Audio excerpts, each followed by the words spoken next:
Hey guys, what's up? It's Hello114 here, and I'm here to play a game called Magium, if I'm not mistaken.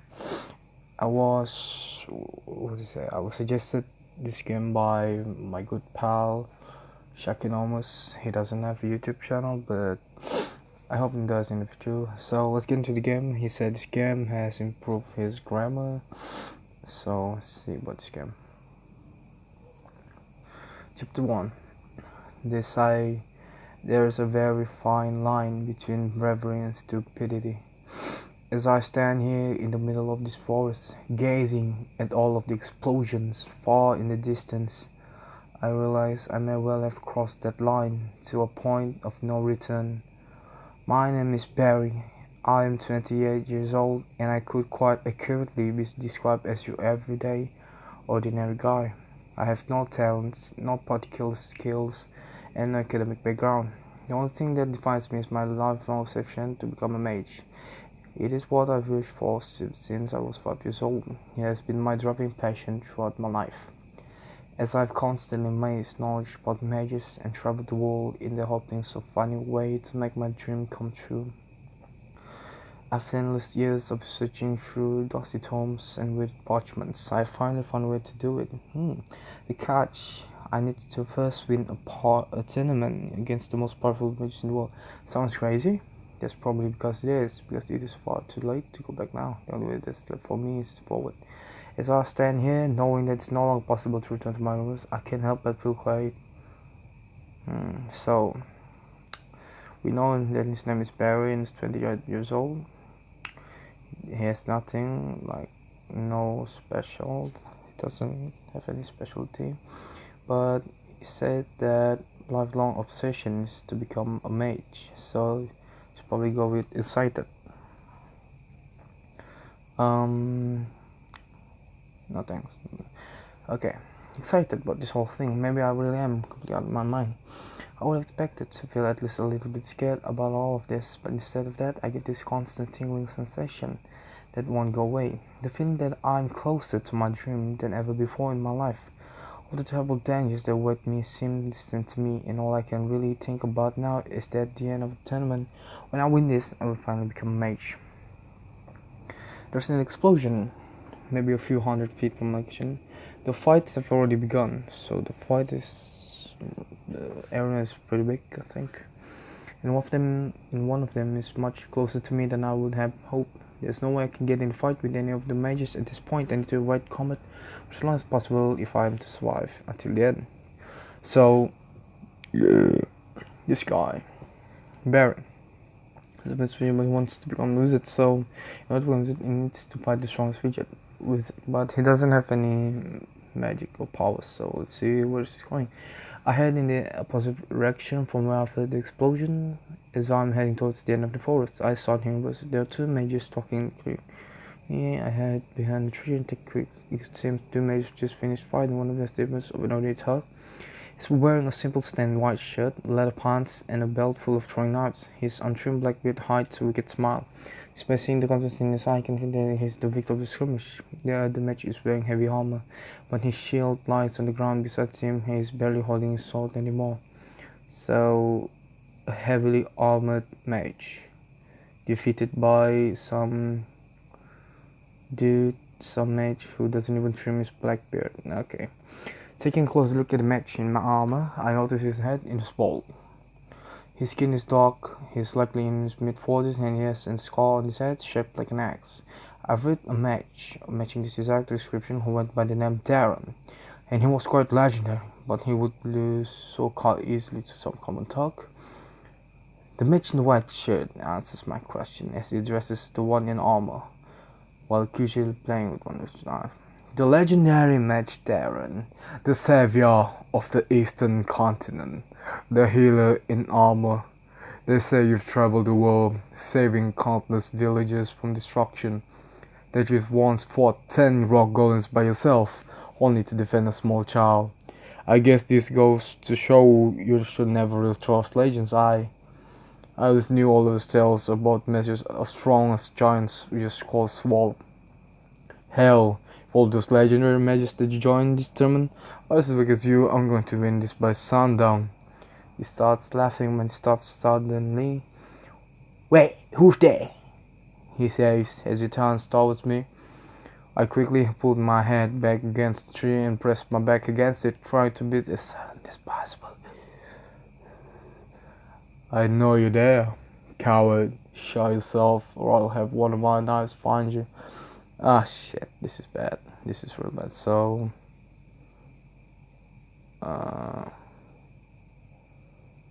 okay, no, fuck it. I see no reason to show myself to you. I told him. As he pinpoints my location from the sun of the mage makes me before spring. A still water eye. A still water eye. You say he's funny. He's tried hard to escape his punch when asking his question, but the German's voice betrayed him. He is afraid. His sudden change of attitude towards me is not completely expected. The existence of still waters is one of the main reasons I've dared to dream that I mentioned. Still waters are a very rare breed of mages. They are known to be incredibly powerful. One of them is said to have destroyed an entire city in an instant some 20 years ago. With only a flick of his fingers, the city of Olmnar was said to have been one of the greatest cities on this continent, but his what? It was wiped off the map, just like that. Yeah, just like Thanos did in a single second. Such is the power of these still waters. But what is even more interesting about the still waters is that you can't differentiate from humans.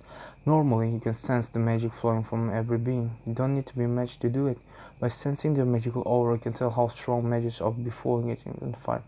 Still waters, however, have the same aura as normal humans, and if we were to run into someone else from the magical bit of who would you be more inclined to believe? That an average human was somehow suicidal enough to join the tournament only to get massacred, or that you are facing one of the greatest and strongest, rarest kinds of mages that exist in the world. You don't scare me with still water. I'm sorry, wrong voice. You don't scare me, still water. I'm going to fill you up with holes. You'll end up begging me for your master.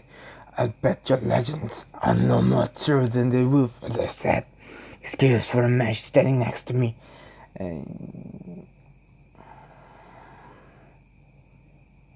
Well, oh my god, it's really on. Should I tell him to retreat?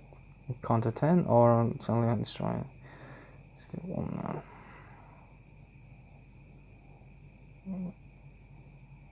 Yeah, fuck it. That's funny, I tell him. It's almost the same thing the people of Allmouth told me before I burned the city to ground. After I said it, there's a long pause in what you was saying. You're bluffing, the mage says. I guess there was only one way to find out then. I tell him, so I feel more. The few seconds of silence that followed felt like the sounds. You're in luck, Stillwater. I'm feeling merciful today. I'm going to be out of your hair just soon I finish this guy here. You do that and you'll regret. I said, what? Are you kidding me? You're going to defend this Lola? If I have to, do I have to? The match once again falls silent.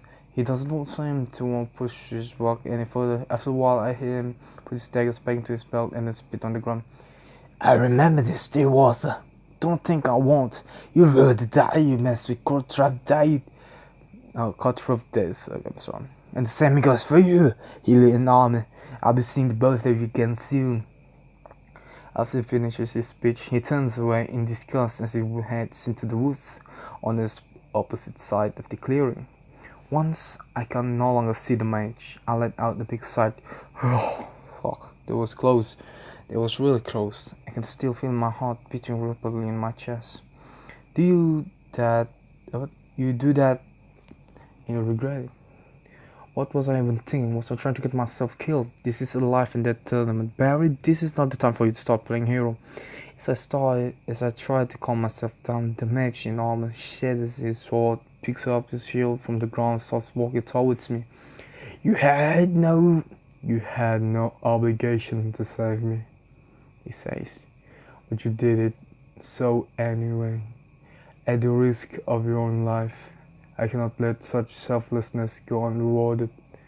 I, Darren, vow this day that I will offer you my protection from this moment and until the end of this tournament. Tell me, brave soul, what is your name? His speech took me by surprise. It's Barry. My name is Barry. Wait, your name is Barry? He tries to contain his laughter but fails miserably. He was trying to sound solemn and dignified just a few seconds ago, but it seems it didn't really take him too long to drop his hat. Now that's the weirdest name for a mage I've heard in my life, especially for the still water. Do you have something you want to tell me, Barry? Okay, I'm going to be honest, I'm not gonna lie. I'm not Stillwater, Darren. That talk just assumed I was and I took advantage of the situation. But you're not one of the locals either. Otherwise, that spell of this would have alerted us the moment you sensed your presence. He is talking about the spell the organizers of the tournament cast on each of the participants before the tournament was here. We aren't allowed to hit the humans that live on this continent, so the spells warn us, and one of them is near. What they said can't be believed. This spell is supposed to stop us even before we try to edit the locals. If it's accidental, then it simply stop us before doing it. If it's intentional, it eliminates from tournament and sends us back. Okay. The spell is also supposed to act as a means of communication with the organizers. They say they'll transmit the objects to each of us individually. It's funny. Those careful preparations on this side, and then even bothered to check if I was a match or not. Hell, what am I saying? They probably didn't even care. So, you must be a participant then. Darren continues. What what reason would you have to participate in a tournament against the most powerful rages in the world? I am the same thing as every other participant in this tournament, Darren. I'm not sure how wise it to be telling you this. I am after the prize that's being offered to the winner, the Magium. No, so this is the title of this thing. Nobody knows exactly what this looks like, so what is made of. But everyone knows the fact that it is the source of all the magic in the world. It can only be found on the continent of Variety. All mages seek it, they crave it, they are certain that if they have the access to it, they can increase their powers 100-fold. Are you fucking kidding me? And become living legends.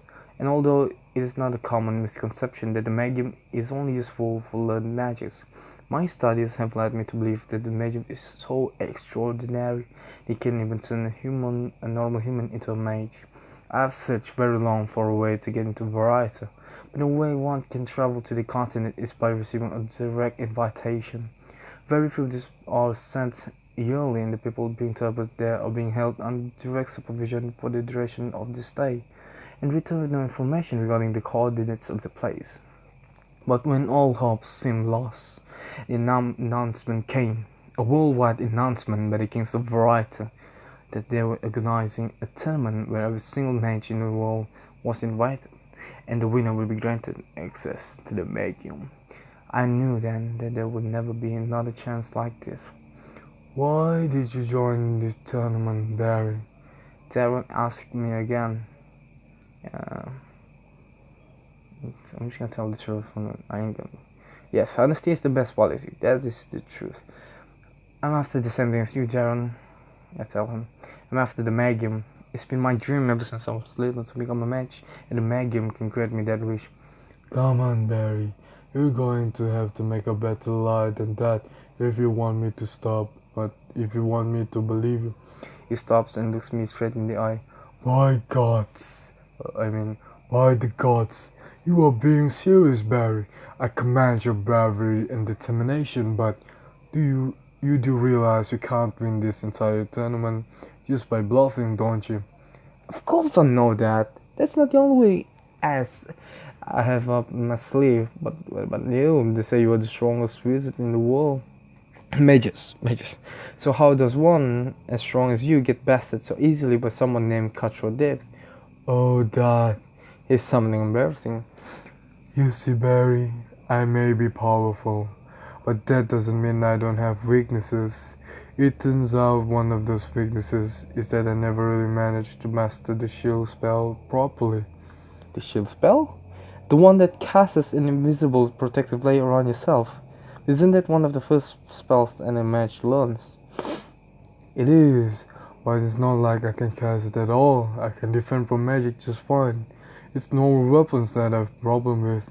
This is why I wear armor. This is why I use a sword and a shield. I first started using them because I couldn't use the shield spell properly, but soon I started tailoring my magic around them and my various fighting style. I found a master that would teach me to fight with weapons, and I used my magic to enchant them. Then after every fight, I just used my white magic to heal my wounds, like so. He demonstrates it by raising his hands in the air and making a white light appear all around him. As the light shines, his wounds start closing and the blood fades away.